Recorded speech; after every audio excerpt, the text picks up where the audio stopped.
and thank you so much for joining us today here on Fun Ahead TV. Lucky for you, you have picked a great day to tune in. Why? Because, well, it's going to be the very first day that we actually take this thing out for a proper first drive. You're not going to want to miss that. Stay tuned. Behind me is my 1986 Porsche 944 Project Weekend Racer. The entire point of this project is to basically buy a cheap car, do the bare minimum to fix it up, basically to get it up to maintenance snuff, and then go take it racing. And I'm not talking about some expensive club racing and nothing like that. I'm talking about autocross. One of the most, if not the most economical form of racing, but it is a super fun form of racing. And 944s just happen to be fantastic at that particular form of racing, and I'm going to prove to the world that this 40-year-old car, almost 40-year-old car, has still got the chops to hang with the new kids. So in the last few episodes, we basically knocked out all the major maintenance items: timing belt, balance shaft belt, water pump, and then we diagnosed the fuel injectors ad nauseum. Fortunately, we have all of that finished and taken care of with the exception of the fuel injectors. That will get wrapped up in this episode. Super exciting because it's been quite the saga. But before we can take this thing out on its maiden voyage, and while we're waiting on the fuel injectors, we're gonna go ahead and replace all of the fluids in this car. First off, we're going to replace the engine oil, do a quick oil change on this puppy. Also, it has no coolant in it because we just did the water pump and we had the radiator out for the previous servicing that we just did.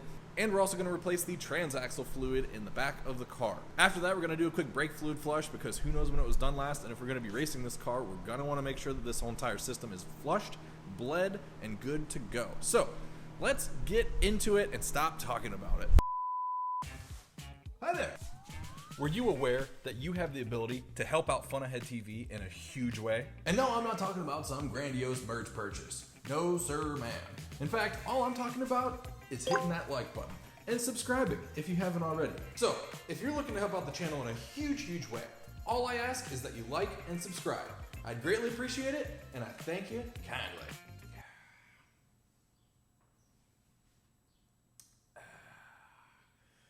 Let's get back to it. Alrighty, now hopefully you guys can see this okay. I'm using a very over-spec'd wrench for such a relatively small job. Sometimes these things are tight, and actually that particular one kind of did require a bigger wrench.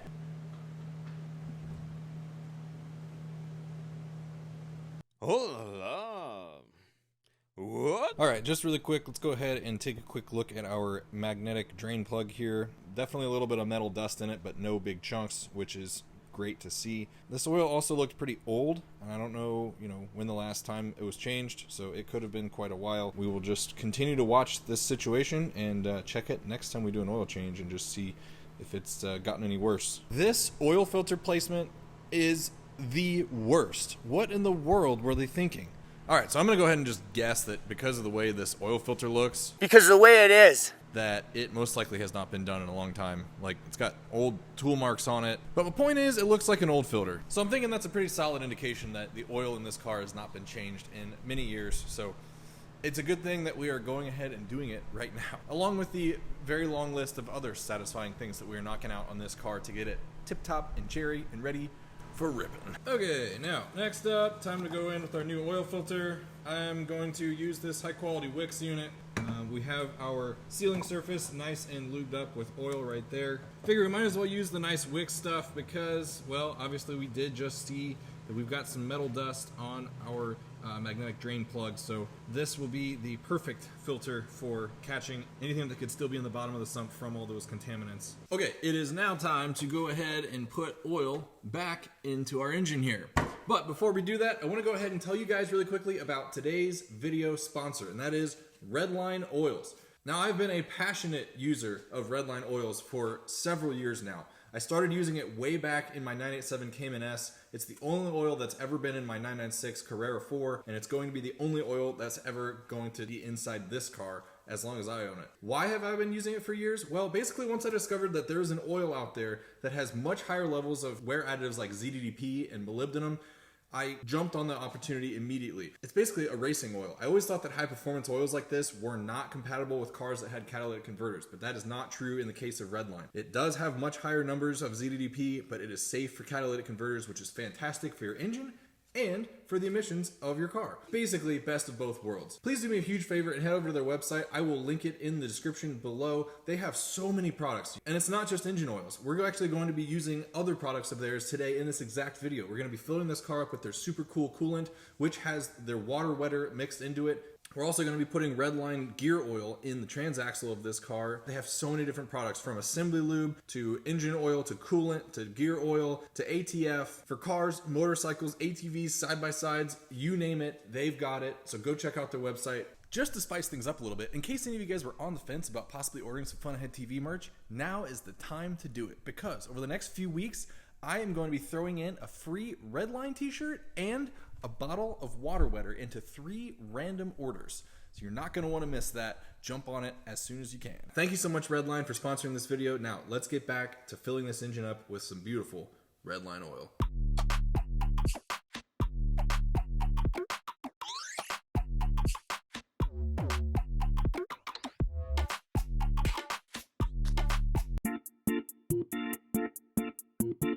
We just kind of half bootylicious cleaned up the transaxle here. There was so much old oil residue just kind of coating the transaxle housing. I just wanted to go ahead and clean it up before we took the drain plug and fill plug out. So, of course, it's always great practice to remove your fill plug first, which I cracked loose just a second ago with the breaker bar.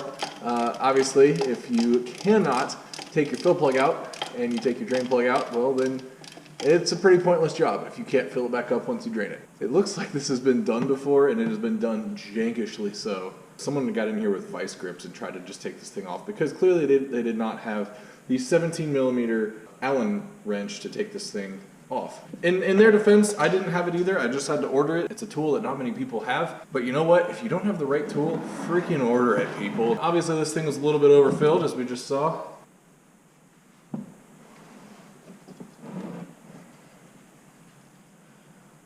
All right off the bat, this fluid looks good. I wonder how long ago this was done. I mean, it doesn't look perfect. It looks a little bit dirty, but the magnets look good, which is nice. And it smells fine. It smells fresh. It doesn't smell burned up or anything. I'm not seeing any chunks come out. So hopefully that's a solid sign that our transaxle is in good shape. All right, well, I'm gonna let this drain for a little bit, and we will fill this up once this is all done draining out. Alrighty. Hey. Whoa. Hey. It is time to put some fluid back into this thing. We are going back in with some Redline MT90 GL4 spec fluid. Basically, this is the good stuff. And I can truly say that because I would have bought this fluid, sponsorship or not. So let's go ahead and put the stuff up in there.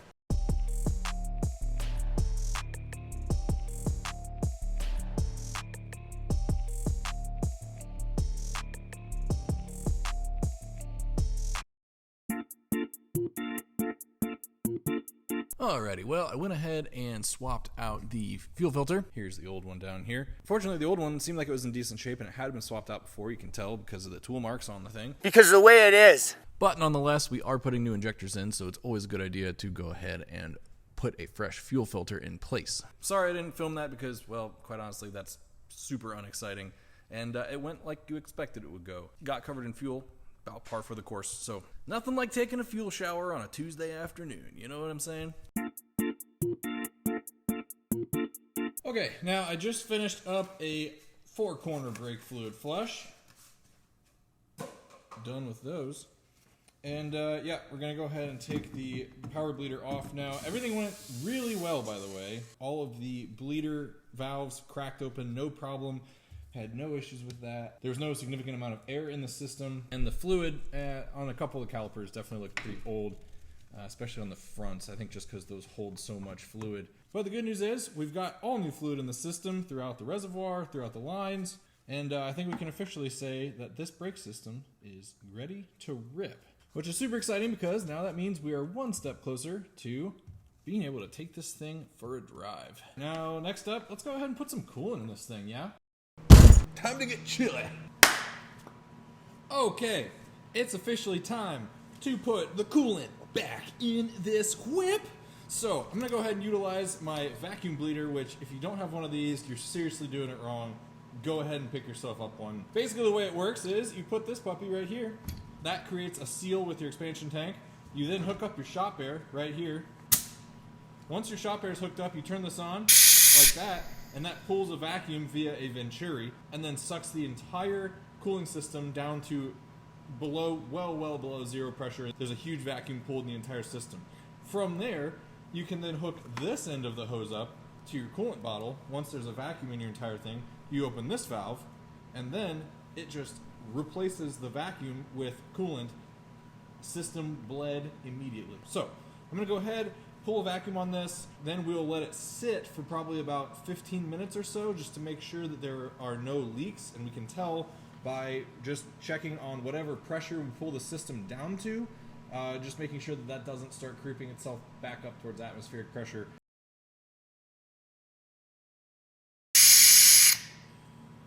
Okay, so we were pulling a vacuum on the system for about 10 minutes, and yeah, as you can hopefully be able to see, we've got a serious amount of vacuum pulled on the entire system. These hoses are completely collapsed. If you look down there by the water pump, completely collapsed.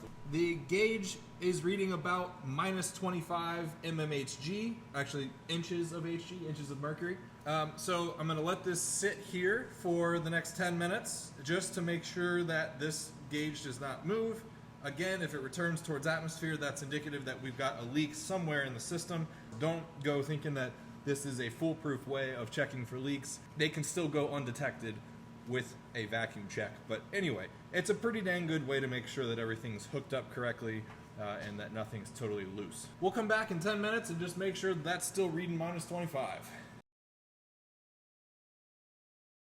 Okay, now a little bit of good news, bad news. Good news, we still have quite a vacuum pulled on this after about 10 minutes. Things are looking good. Bad news, well, it has crept up towards atmosphere a little bit. We've lost about 1 inch of mercury, actually maybe like 0.75. So that's indicative that there is maybe, possibly a slight leak. The downside to it is we can't tell where the leak is coming from. And the only way to really detect that is to put coolant in the system and then get the whole engine up to temp so that the coolant system gets up to pressure. That will show us where our leak is. But if you remember from the full inspection video that we did on this car, basically the second video in this series, I did notice that there were a couple drips of coolant at the lower support bracket of the radiator. Ooh, we got maybe a coolant leak right there. I see. Got some green fluids showing right there. So obviously that's a pretty decent sign that there was some coolant leaking from somewhere. I didn't see any signs that the radiator was leaking when we had it out of the car, but we're not going to know until we get all of it up back together and get the system under pressure. All right, now I mentioned that we were going to be using Redline coolant for this. This is the super cool water wetter concentrate. So I did have to dilute it off camera. This is super good stuff. If you're not familiar with what water wetter is, basically it's an additive into your coolant that helps bring your coolant temperatures down by several degrees on average. Perfect for, you know, if you tow a lot or if you live in a hotter environment. Excellent product to throw into your coolant. This particular coolant just has it inside of it from the factory, so no need to hassle with mixing it in. So this is how sweet this vacuum bleeder is. You just put your tube in here and then watch how sweet this is. Ready? Here we go. Boom. Off to the races. And just like that, we've already put almost an entire gallon back into this system. So anyway, I'm not going to bore you guys with those details. I'm going to go ahead and fill this whole system up, and we'll talk once I'm done with that. Alrighty, well, and just like that, we've got the whole coolant system filled up, at least as a preliminary fill. Obviously, once we get the fuel injectors installed and we can actually run the car, we will go ahead and get everything up to temperature, let the thermostat open and get everything fully circulated through the entire engine block, through the heater core. Then we will come back and recheck our coolant level in the expansion tank before fully giving this thing the check mark of completion. That's it for now. Now, let's move on to injectors. Then we can finally freaking drive this thing. Hopefully. Cross your fingers, because we still need to run it and make sure there's no fuel leaks. Unfortunately for me, I have to still wait a couple more days until we actually get injectors. But for you, we can jump to that scene right now where we're putting those injectors in. Let's get to it. Many minutes later. Well, you guys, it's been a few days, and in this bag right here, I hold the key to us driving that beautiful Porsche 944. Let's do a quick unboxing and check out what we're looking at here. All right, now I hope you guys can see this all right, but we got 4 freshly refreshed injectors from FVD Braunbacher. Boom, four freshy McFresh fresh fuel injectors. Okay, we've got them here. Let's stop talking about it and go over and put these things in the car. We're getting close. We're getting close.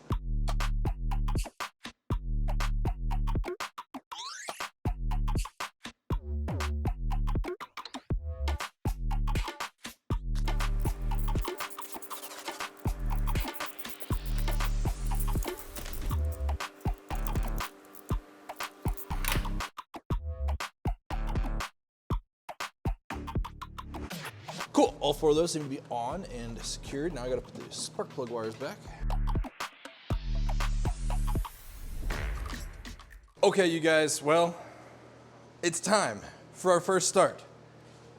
I don't know why, I'm like genuinely nervous right now. I feel like I shouldn't be. I'm just hoping that it all goes well. So of course we have this beauty cover for the fuel rail. I have not put that back on yet, just in case we do need to take anything back apart. I did just plug the battery back in, so that's good to go. Let's get this thing started. Cross your fingers that all goes well.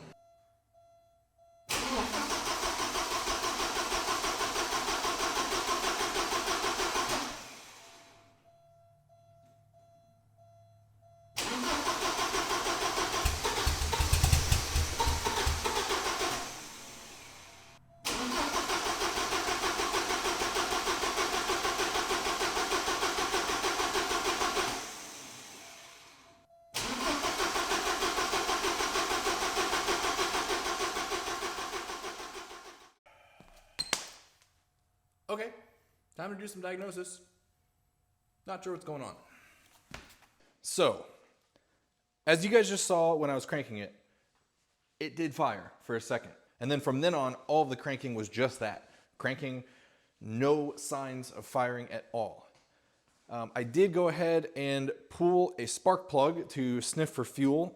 It wasn't wet or anything, so that tells me that maybe there's a chance that not much fuel has gotten up to the rail yet. So, and you know, we need to maybe do a few more key-ons to fully get fuel pressure in the system. Maybe. I haven't disconnected that fuel line yet to see whether or not, you know, we have sufficient fuel up at the rail. But something's telling me that we probably do if we were able to get a couple of little fires. Otherwise, you know, you're not going to get sufficient fuel for injection at all. And of course, while the spark plug was out, I did go ahead and check for spark, which we do have, so that's good. Timing could always be an issue, I suppose, but you know, you guys saw me time this engine. It shouldn't be out of time unless it just jumped timing when we were cranking just now, but there's no way. The fuel tank is extremely low on fuel, and obviously we've been disconnecting and reconnecting and disconnecting and reconnecting a fuel rail, and then we did just drain out the fuel filter. We've been kind of dumping out what little fuel there actually is in this tank. Plus the fuel in here is probably very old. So I went ahead and added a couple of gallons of fuel. It could just be that we're out of gas. I don't know. Is it that simple though? I'm not sure.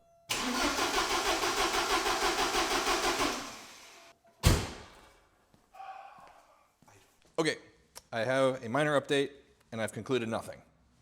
Nice. I went ahead and put her back in top dead center position. Okay, you can see there's the notch inside of the cam cover, and then there's the notch on the pulley. So as you can see, the cam is at the top dead center mark. The crank is at the 0T mark on the flywheel, AKA that's top dead center. So therefore, good news, engine hasn't skipped time.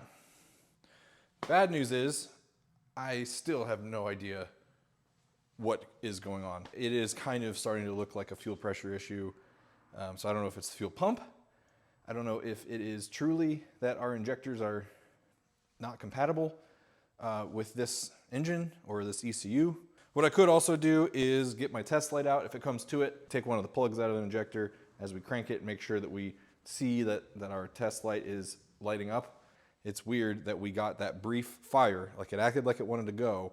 The other thing, I guess, too, because this is the 1980s, cars all had weird immobilizer systems. So it could be possible that we have triggered the immobilizer. Trying to collect my thoughts here, so sorry for just speaking lots of words. Anyway, for now I'm gonna go ahead and put the distributor cap back on, get our wires plugged back in, and then maybe try the good old-fashioned battery reset and see what happens. Okay, so obviously our battery reset was unsuccessful. It's still a huge possibility that the alarm system is for some reason locking this thing out and giving us a no start condition because of the immobilizer. So the next step is going to be making sure that our injectors are for sure getting fired off. I'm gonna do that by using my test light here. So let me show you what I got set up. I believe the car does run 12 volts to the injectors, so therefore we should see this light up. So what we'll do, hook this thing up, crank the engine over, and just see and make sure that it is for sure firing off the injectors. And that will tell us if the car is preventing the injectors from firing for some reason, or if the injectors are in fact firing and we're still not getting any combustion. Okay, admittedly, I did not take a step back and walk through kind of my process of what I'm thinking. What I'm currently doing is I've been kind of going through the fundamentals. In order for an engine to run, you need spark, compression, and fuel. Now, of course, in this case, under the compression umbrella, we of course know we have compression because we can hear it when we crank the engine. And I know because when I just turned the engine over to go into top dead center to confirm that the engine was still in time, it was pushing back on me big time. I know we've got compression. Plus the fact that we just checked that it is in time, which means that we have compression at the right times. We know we have spark because I checked, and I didn't show you guys that, but trust me, I checked, we have spark. So the last thing we need to know is if we have fuel. I did go ahead and loosen this connection to the fuel rail to see if we have fuel pressure, and right away, the moment I loosened it, it started spraying out fuel, so we know that we have fuel at the rail. What we don't know, however, is if the injectors are actually firing, and if, for example, the immobilizer is preventing the engine from running, then it wouldn't fire the injectors to deliver fuel. Like I said, when I pulled out one of the spark plugs, I sniffed it. I didn't really smell fuel.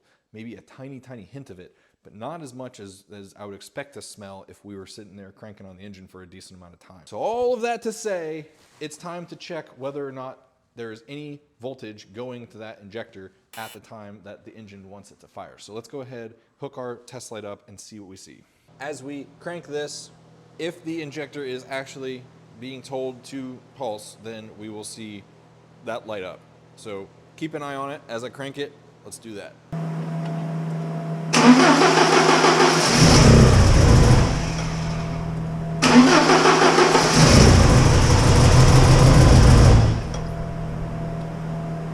Okay.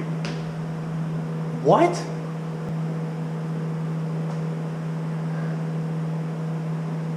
I am so confused right now. That just ran. And obviously we were just running on 3 cylinders because we don't have one of the injectors plugged in, but that just ran. All right, let me plug in this other injector and see if it actually fires and runs smoothly.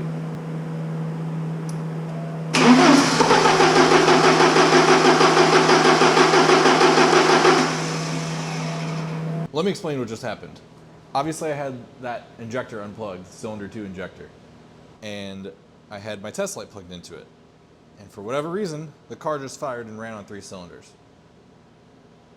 And then I plugged the injector back in and it went back to just cranking. How and why? The good news is we know the injectors actually are compatible with this car because it just ran. So something is wonky with electronics somewhere. Let me just make sure I'm not freaking crazy. We're gonna crank it again. I just unplugged that cylinder 2 injector.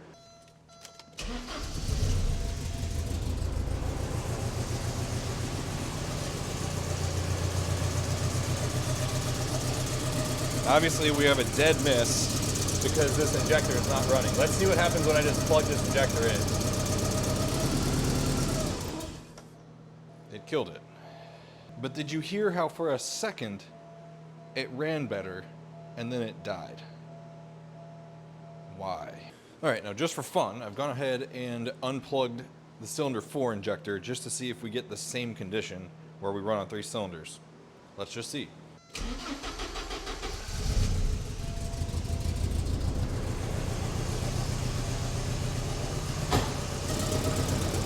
Now let's see what happens when we plug the injector back in. Instantly kills it. What in the world? Alrighty, let's go ahead and take just 2 quick seconds and summarize what we know.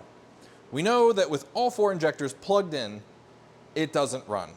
It will give us a couple little indications of maybe kind of firing, doesn't end up running. By accident, when trying to probe the harness for the injector for cylinder 2, we discovered that it runs on 3 cylinders. When you replug that injector back in, the whole car shuts off. Weird. We then checked it again for cylinder 4, pulled that injector just as a random other injector to check. It did the same thing.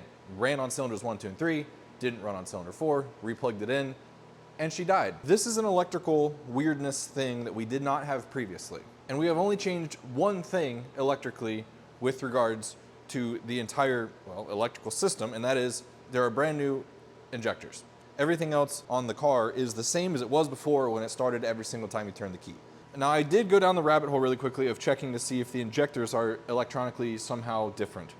And the only thing that I can really check at this point is the resistance through the entire coil of the injector. And they are reading the same resistance as what the old injectors read. They all check within the same range. Of course, if they're reading the same amount of ohms, that's indicative that you have the same roughly amount of wrapping inside of the injector to cause the injector to open and close when you put power through that. It's basically an electromagnet.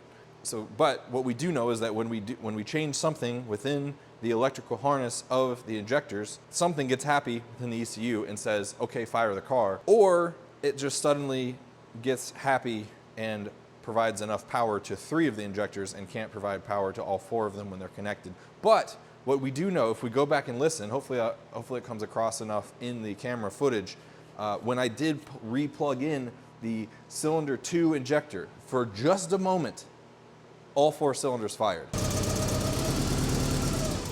So that tells us that it can do it. So it's not like there's some ridiculous resistance change resulting in more power required for the injectors to open and close. All of that being said, I think that something is up with the alarm control system. And so what we're going to do now is start digging into that. It is very possible that, and it is a common issue in these cars, where if something happens that's weird with the alarm system, it then faults out the alarm system and causes a no start condition. There is a way to bypass the alarm in the event that it does falsely trigger itself and cause a no start condition.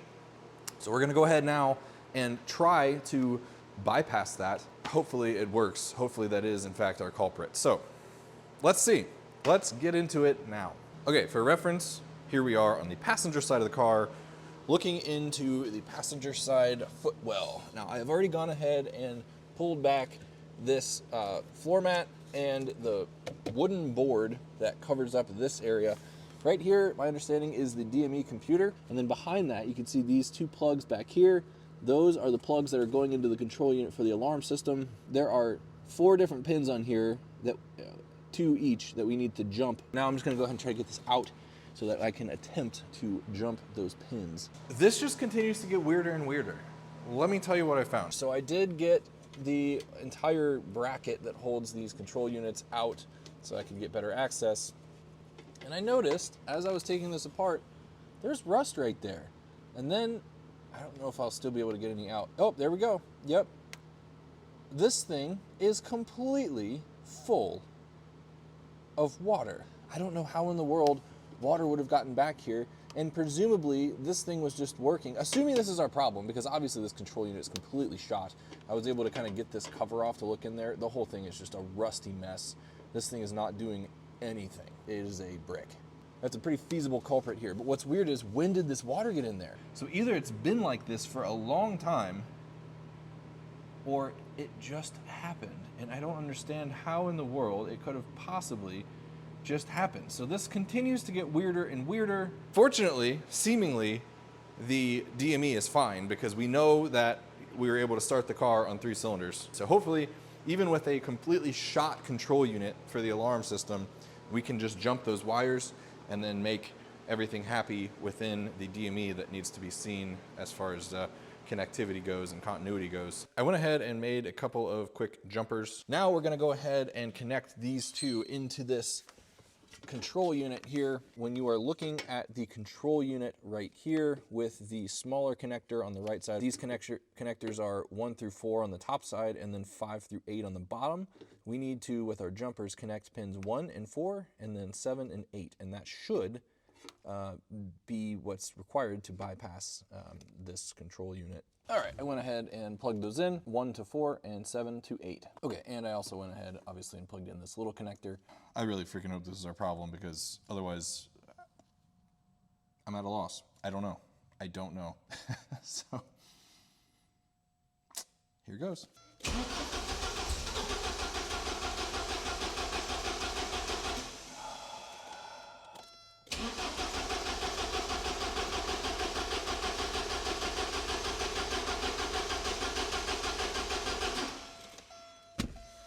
God dang it. It did that little fire, and for a split second, I thought that was it. I thought it was gonna kick to life, and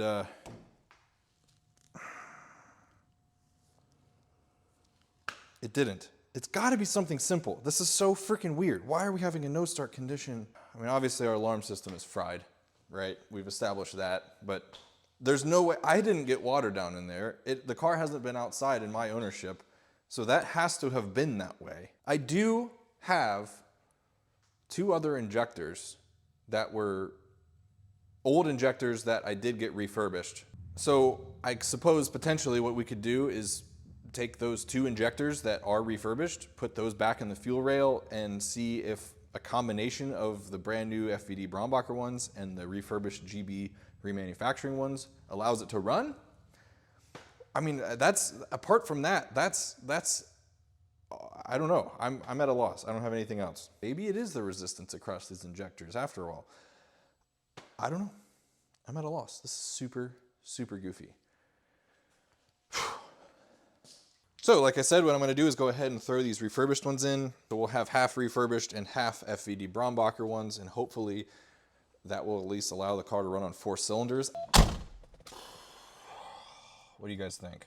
Is it gonna work?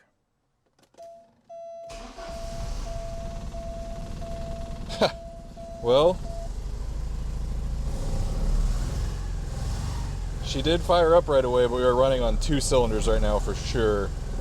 And I'm willing to bet big money that those 2 cylinders are the ones that we just put the old injectors into.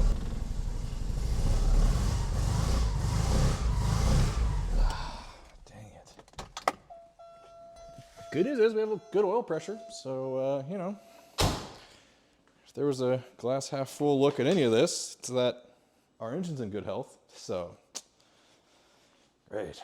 Let me just confirm really quickly by checking to make sure that the center 2 exhaust pipes are the hot ones.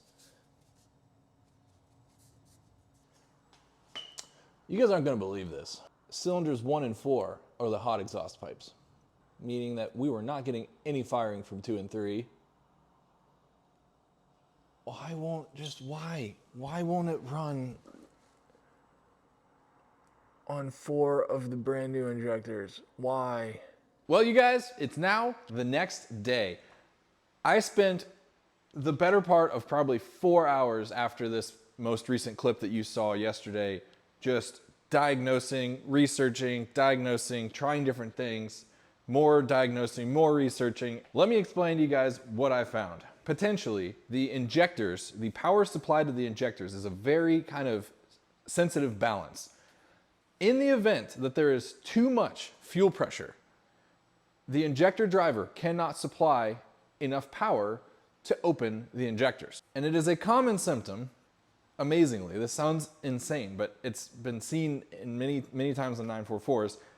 When there's too much fuel pressure, if you disconnect one of the injectors, there is enough power supplied to the injectors as a whole per revolution, or per 2 revolutions, I guess, to be able to open 3 injectors, but not 4. Think about from even the very first time that we tried to start the car, we didn't have a single lick of fuel pressure in the rail. Once we did, it was actually during the second kind of long crank, we got a few fires. And that was probably during the time where it was building fuel pressure. It hadn't reached its maximum, but it was building fuel pressure. And that would be indicative of, you know, having the right amount of fuel pressure to be able to shoot through the injector into the cylinder to make combustion happen, but not so much to where it wasn't allowing the injector to open. All of that being said, it seems if a 944 is experiencing those exact symptoms, it is due to a faulty fuel pressure regulator. this little device here, and it goes right here on the fuel rail. And basically what it does is, well, if there is excessive fuel pressure, it allows for fuel to basically break through it and go down the return line and go back into the fuel tank. Now, when they fail, they become kind of harder to push open. And then, you know, of course, they can still return fuel, but they're not returning enough fuel. Therefore, they're maintaining too much pressure in the rail. So, fortunately for us, in my hand, I hold a brand new fuel pressure regulator. And I'm hoping that this is our smoking gun. But let's go ahead and throw this on and start the car, or try to start the car, and just see what happens. And cross our freaking fingers and pray and just, let's just hope this is it. Because if this isn't it, I don't know. I don't know. Okay, so as you can see, we've got our brand new fuel pressure regulator in place. We also have all 4 injectors plugged in. So this is going to be the true test. If it actually fires right now, then that means it was in fact the fuel pressure regulator. Otherwise, it's not gonna fire with all 4 injectors plugged in. We've proven that time and time again.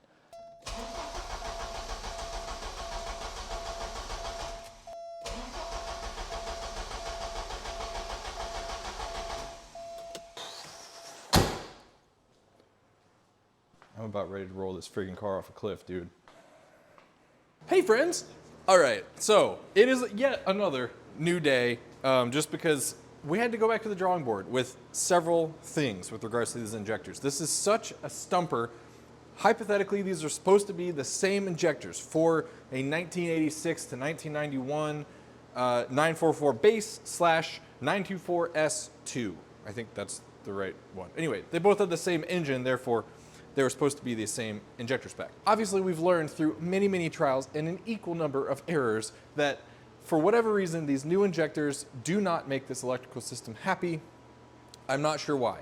They seem to be overloading this system for one reason or another, and therefore there's just not enough electrical juice within the system to open these injectors even under normal fuel pressure. 944 guys, if you know, please drop it down in the comments. I am completely stumped with regards to the installation of these new injectors. I have off camera spent a lot of time mixing and matching these injectors just to see what works, what doesn't work, how it behaves when you mix and mash. The only thing that we changed electronically on the car is the injectors. Everything else is the same.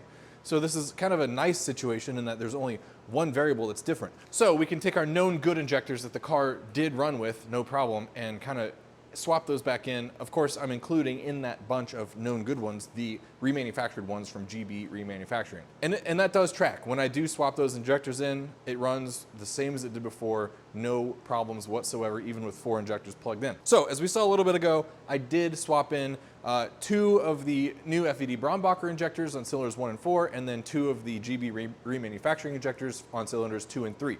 It ran on 2 cylinders. What I didn't show was after that, I ran 3 of the FED Brombacher ones on cylinders 2, 3, 4, and then 1 of the GB Remanufacturing ones on cylinder 1.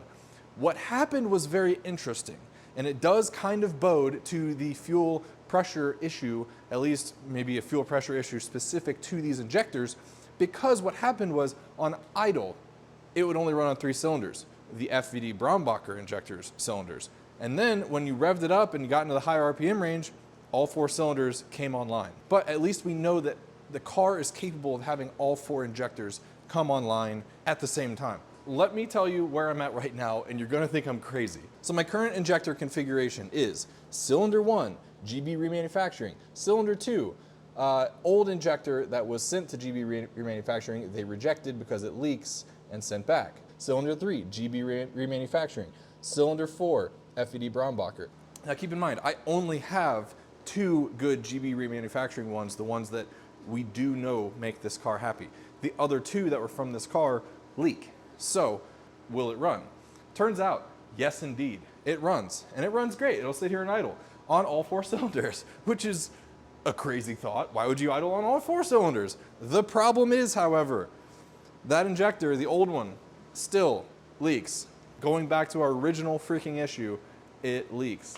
So, all of that being said, I'm going to keep that towel in there just to soak up fuel as it runs. I'm going to grab a fire extinguisher, chuck it in the passenger seat, and we're gonna go for a first drive in this thing together, finally. Unfortunately, we're just gonna have to kick the can down the road a little bit with regards to actually figuring out what in the world is going on with this stupid injector system, but for now, we need to drive it. So with that, let's go ahead and finally do it.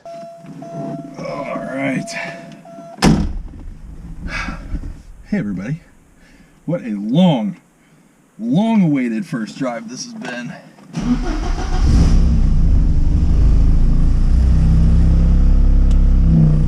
Good news is, she fired right up.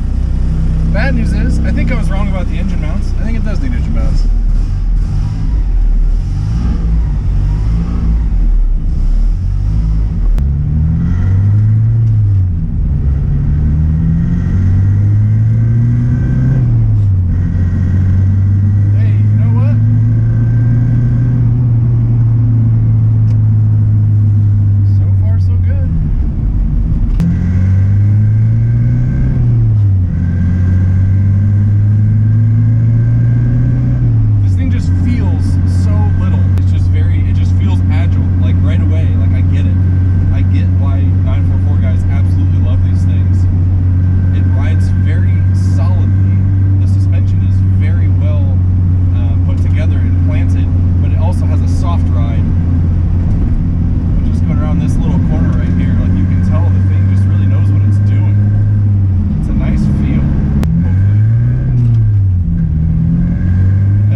But I think that will conclude our drive.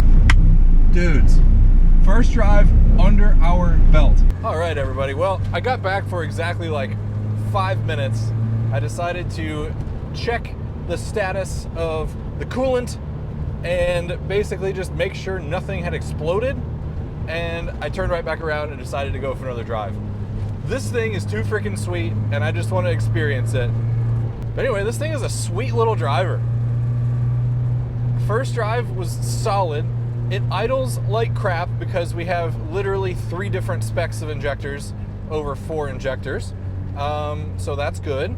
We'll figure that out. But we know our engine's in good health because even at hot idle, and I will call it hot idle because I had it, after my drive, I had it sitting there idling for 5, actually probably almost 10 minutes. And we were running at 3 bar of oil pressure, which was, I mean, dude, that's impressive for freaking smoking hot engine. Just sitting there running 3 bar. That's not bad at all. Anyway, guys, even though it wasn't quite the success that I was hoping to achieve in this video, at least we're sitting here and we're driving the thing, so we can say at least to some extent that it was a success. And we didn't only just do 1 drive, we're doing 2. Right now, we're on the 2nd drive with this thing. So, again, I guess we could call that a success.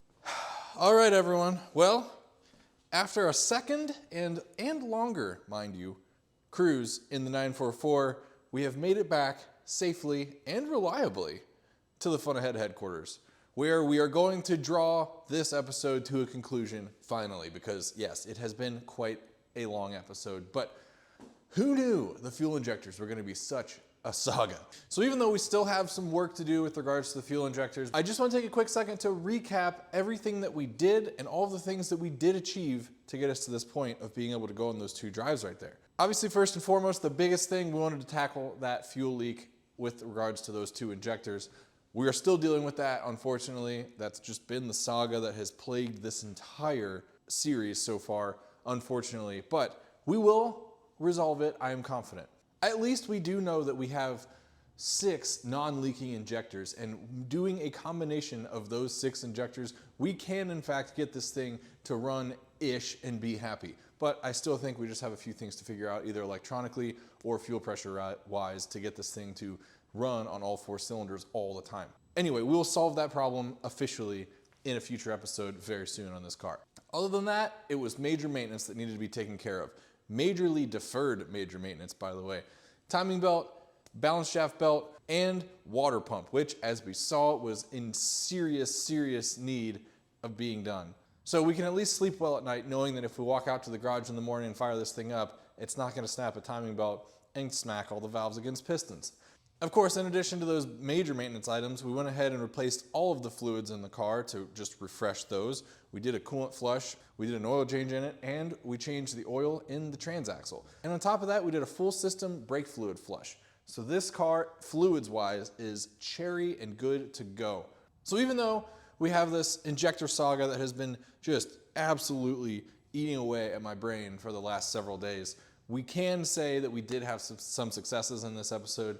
Okay, yep, we've got a few issues yet to solve, but at least we did achieve something. But anyway, with that, thank you all so much for watching this episode and sticking with me. If you're still here, please drop a comment down below just saying, I'm still here. And the ones that have are the real ones. I appreciate each and every one of you. If you haven't already, please do me a huge favor and hit that like button. It really helps my channel out a lot.